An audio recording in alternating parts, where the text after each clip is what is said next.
Assalamualaikum warahmatullahi wabarakatuh. Saya Salva Afia dari kelas 10-9. Di sini saya akan melanjutkan mengenai presentasi bab 3 bagian B.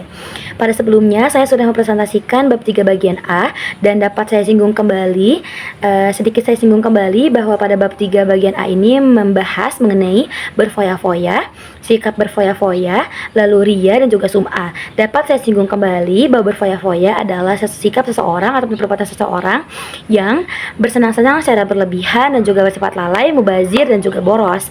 Padahal Allah Subhanahu wa taala membenci orang yang boros dan juga mubazir.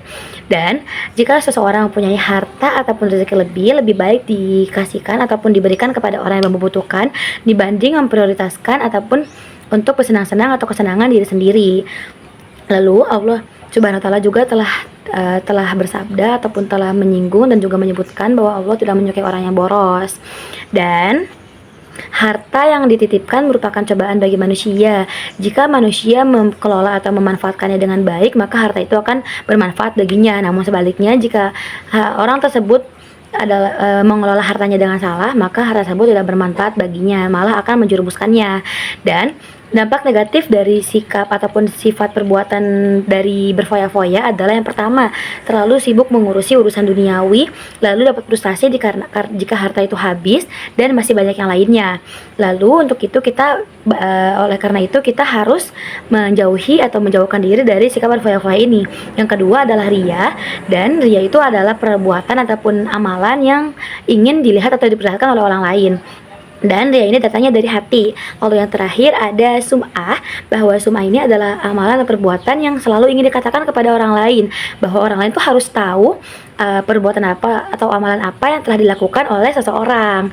Dan pada bab 3 bagian B ini saya akan menjelaskan mengenai apa itu takabur. Takabur adalah sikap menyombongkan diri dan juga membanggakan diri atas suatu hal dan menganggap remeh, menganggap rendah orang lain, dan menganggap bahwa dirinya itu lebih baik dibanding dengan orang lain. Dan pada biasanya orang yang mempunyai sikap takabur ini tidak dapat menerima masukan dari orang lain dan menganggap bahwa orang lain tuh tidak lebih ataupun remeh darinya, di bawah mereka. Lalu Allah Subhanahu wa taala juga telah menjelaskan bahwa Allah tidak menyukai orang yang mempunyai sikap takabur ataupun sombong, dan Allah juga bersabda, Allah juga tidak menyukai orang yang sombong dan juga berjalan di muka bumi ini dengan angkuh. Lalu yang kedua ataupun dari lanjutan ataupun yang terakhir ini ada yang namanya hasad. Hasad adalah perkembangan dari sikap iri, dengki dan juga merupakan akhlak yang tercela. Di mana hasad adalah perilaku seseorang di mana seseorang ini merasa dengki atas pencapaian orang lain, baik itu harta maupun prestasi dan juga masih banyak yang lainnya. Namun hasad yang diperbolehkan terdapat beberapa. Yang pertama, hasad kepada orang yang berilmu. Yang kedua, hasad kepada orang yang suka beramal. Jadi bagaimanapun kita harus menjauhkan diri dari sifat berpoya-poya, ria, sum'ah, takabur maupun hasad, perasaan iri dengki atas pencapaian orang lain. Terima kasih. Wassalamualaikum warahmatullahi wabarakatuh.